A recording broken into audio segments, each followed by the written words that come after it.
હા, આમાં હું ક્યાં કહીશ ને તમે લોકો મને ક્યાંક લઈ જશો. અને પછી ઓલી સિસ્ટમ તો છે નહીં, કાલ ક્લિપ ગમે એવી કદાચ બને તો ઓહો હો. હમણાં સાગર મને કહેતો હતો કે હવે 2025 થી શાંતિ છે અમુક રીતે. પાછળ બેઠો બેઠો ઉમેશ કે છે ભાઈ મને દેવા દેજો.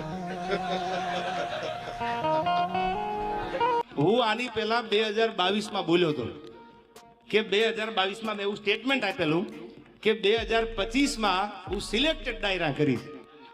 આ ઘા સહન નથી થતા યાર. એટલે ત્યારે બધાને એવું હતું કે એવા તો કયા ઘા હશે જે તમે 4-5 દીથી સાંભળો છો.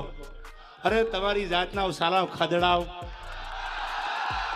તમારામાં દમ હોય તો હાબી સાથીએ મોરે મોરો મારી દો, ખબર પડે. ફિલોસોફી કરવા તમને બોલાવે છે. તમે મને પૈસા આપ્યા આ પ્રોગ્રામમાં, કલાકાર તરીકે તમે મને બોલાવ્યો. શું કામ બોલાવ્યો? સારી વાત કરું, સારું ગીત ગાવ, સારા 1-2 પ્રસંગ બોલું, એ માટે બોલાવ્યો ને. તમે મને ડાયલોગ બાજી કરવા બોલાવ્યો છે. તમારે ગામારે વાંધો હોય આ બોલવા માટે તમે મને બોલાવો છો. સમજદાર છો એટલે ટકોર કરું છું તમને. એવા કલાકારને તમે નક્કી કરીને બોલાવો કે જેની આગળથી સારું સાંભળવા મળે, જેની આગળથી સારું જાણવા મળે, એને બોલાવો. આયા બહેન ફિલોસોફી કરે, મોટી મોટી વાતું કરે, દમ તો કાંઈ છે નહીં. અને બીજી વાત, હું ઘણી વાર ડાયરામાં બોલું છું, તમે તો સમજદાર છો. ખદડા ને ખહુરિયા યાદ છે ને. હવે ખદડા હોય એને તમારે જોવો હોય એના ઉપર સિંગડા ન હોય, ખહુરિયા હોય એને તમારે જોવો હોય તો એના માથે સિંગડા ન હોય. પણ માતાજીના મંદિરે સમાધાન થઈ ગયું હોય ફોનબાઈ માના મંદિરમાં, અને ત્યાર પછી બોલે આથી બીજા મોટા ખદડા હોય ક્યાં? આથી બીજા મોટા ખહુરિયા હોય ક્યાં? મને અફસોસ એ વાતનો છે કે મારે તો તૈયારી છે જ, પણ સાહેબ એને મારી માં હોનબાઈનો મલાદો રાખતાય ન આવડ્યું. ખાલી માની શરમ તો ભરી હોત. અને હું તો માના મંદિરમાં ઊભો તો ને એટલે માફી માંગી હતી, બાકી હવે વહી આવો. અને હવે તમને કેતો જાઉં છું, આ પેલા ડાયરામાં સિલેક્ટેડ ડાયરામાં દાંત કાઢતા કાઢતા કેતો જાઉં છું, સાંભળો, આવેશમાં આવી નથી બોલતો. હવે માફી માંગુ તો હું ડાયરા મૂકી દઈશ. હવે તમારે જેને આવવું હોય એને વહી આવજો, પણ ડાયલોગ બાજી ન કરતા સામે વહી આવો. મોરે મોરો મારી દો તો માનું મર્દના દીકરા છો. અને હવે કોઈ ભાઈડો માફી મગવી દે તો હું ભાઈડો અહીંથી ડાયરા મૂકી દઈશ. આ મારી તમને જીભાન છે.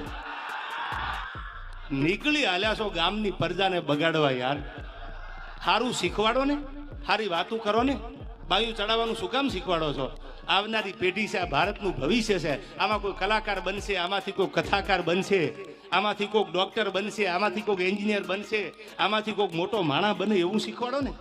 આવડે તો એવી વાતું કરો, અને ન આવડે તો મૌન બની અને તમને જેટલું આવડે છે એટલું સાહિત્ય કરીને નીકળી જાઓ. આ કોઈ લડી લેવા, કોઈ ડાયલોગ બાજી કરવાનો આ પ્રોગ્રામ થોડો છે. આ પ્રોગ્રામ તો સનાતન ધર્મનો પ્રોગ્રામ છે. અને સાહેબ મેં ક્યાંક માફી માગી હશે ને, એ કોઈક ધર્મના થાંભલાની શરમ ભરી છે કે મારી માથી મોટું દુનિયામાં મારા માટે કોઈ હોય નહીં, એટલે મેં માફી માગી છે. હા, અમારી સિસ્ટમમાં નથી. હવે તમારી સિસ્ટમને કહી દીજો વહી આવે. તમારી સિસ્ટમમાં ન હોય તો હું કાઠી દરબાર છું, મારી સિસ્ટમમાં ન હોય. આ હાય હાય હાય બોલી જા. ચકલા કોઈ દી બાજ ન બને. હવે આવડાની ખબર છે કોણ સાચું ને કોણ ખોટું. યાર મારે જાજુ નથી બોલવું, આ વાતને મારે લંબાવી નથી. તમે તો સમજદાર છો. પણ સાહેબ વગર વાંકના દુનિયામાં કોઈ કનડે ઓળખાણ તમે માગો ને એટલે ઓળખાણ દેવી પડે છે યાર.